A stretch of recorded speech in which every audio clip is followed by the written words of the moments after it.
जालन्यामधल्या आंतरवली सराटीत मनोज सरंगेंची अभ्यासकांबरोबर बैठक पार पडली आहे। 29 ऑगस्टला होणाऱ्या आंदोलनाच्या पार्श्वभूमीवर या बैठकीचं आयोजन करण्यात आलं होतं। या बैठकीमध्ये सरकारसमोर मांडलेल्या आधीच्या मागण्या, त्यासंबंधी कायदेशीर माहितीविषयी अभ्यासकांसोबत चर्चा झाली आहे। शिवाय सरकारनं दिलेल्या SOP वरही चर्चा झाल्याची माहिती सरंगेंनी दिली आहे। या बैठकीनंतर मनोज सरंगेंनी सरकारला इशारा दिला आहे। बोलताना मला अभ्यासकांना दिलेला शब्द मी पाळला की 16 तारखेला बोलवलंय या म्हणून। जे आले त्यांचे बोला मला ताबडतोब ऍडमिट व्हायचं। उद्या तुम्हीच म्हणले असते ते ऍडमिट होते, आम्हाला यायचं होतं। म्हणजे कारण नाही ठेवले, मी वाट नाही ठेवली। नाही अभ्यासक आले तरी आम्हाला गरीबाला जसं पाहिजे तसं मी करूनच घेणार 29 ला, आणि आले तरीही करून घेणार। मी जागेवरच घेणार आहे। मी आता जागेवरच ठरवणार आहे की हैदराबाद गॅजेटमध्ये एवढ्या नोंदी आहेत आणि चल दी ते जे यार फेर मला नाही माहीत चुकलाय का बरोबर आलाय, नोंदी इतक्या आहेत ना, आणि चल दी। अभ्यासकांना विश्वासात घेऊन हे करून करून बराच वेळ गेला। काही येतात काही नाही। मी माझ्या भूमिकेत चालणार आहे। 29 ऑगस्ट गॅजेटमध्ये एवढ्या नोंदी आहेत, ह्या दी।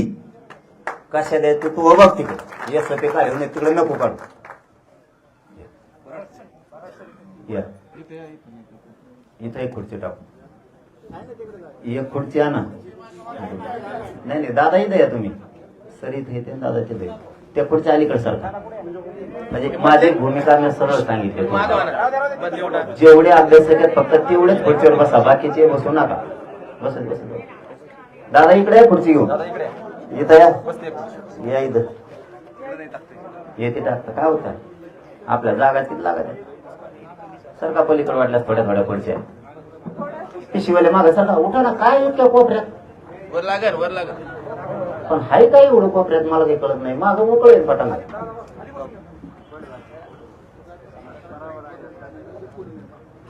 मी म्हणजे माझी भूमिका क्लिअर कट सांगितली की सातारा संस्थांमध्ये जेवढे नोंदी आहेत त्या लगेच मी 29 ऑगस्टला घेणार, नाही तर मी मेलो तरी उठणार नाही। म्हणजे मी क्लिअर सांगतो, आज मला निर्णायक आंदोलन करायचं।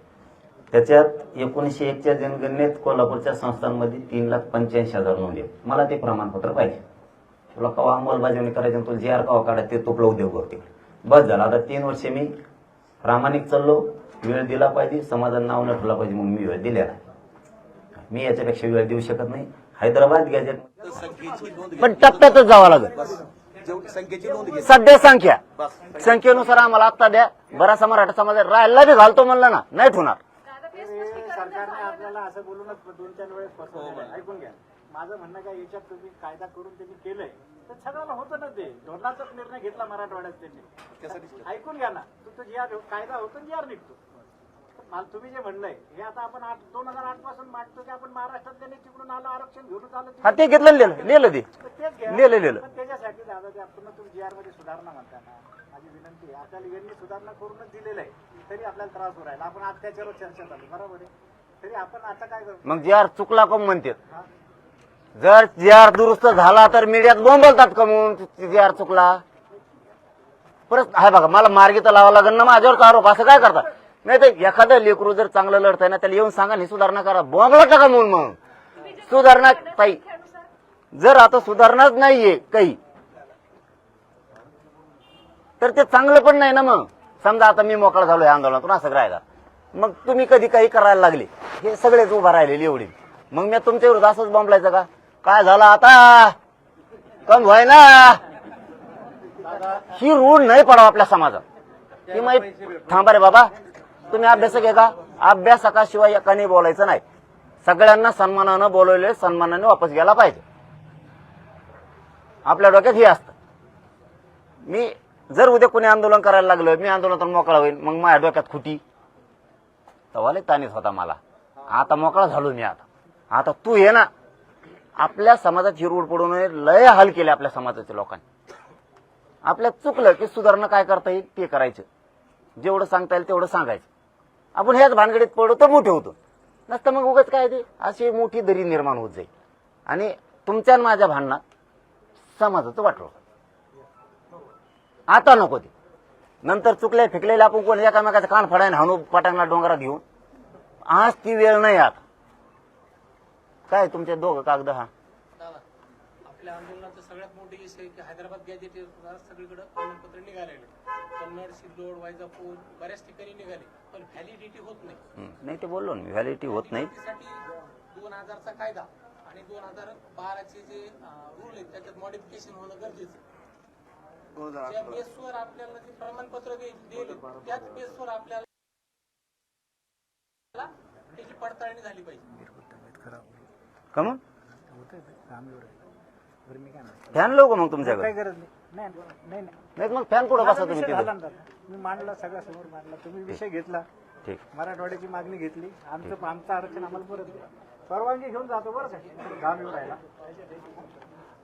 हा काय म्हणणं होतं तुमचं, काहीतरी बोला ना. आपल्याला प्रमाणपत्र मिळाले का? प्रमाणपत्र देणारी यंत्रणा वेगळी. महसूल विभाग आपल्याला प्रमाणपत्र देतोय. एकाशे अलीकडून असं एकावर एक असे या मग बसायचं का? बसा मग, बसा मग. तुमच्या मनाने, माझं काय म्हणणं नाही, माझं काय म्हणणं नाही, तुमच्या मनाने. सातारा संस्थान उसर थांबा ना.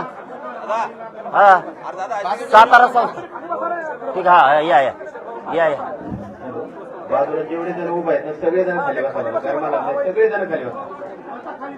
सगळेजण पोहू नका, बसा सगळेजण खाली. नाही ते यायले लगवेल गेलेत. अरे लगवेल गेलेत, यायले. बसा, समोरचे पण बसा, मागचे पण बसा. चला राहू दे. हा चला ए बंद करा, त्यांना बोलायचं. हा बोला. प्रमाणपत्र देणारी महसूल यंत्रणा प्रमाणपत्र मिळत आहे. ए गप्प बसणार तुम्ही. काय जा बरं बाहेर तिकडं. उगा बोल करा. हे लोक बोलायला आले तितक्याला, मग काय आलं महाराष्ट्रातून जमले ते.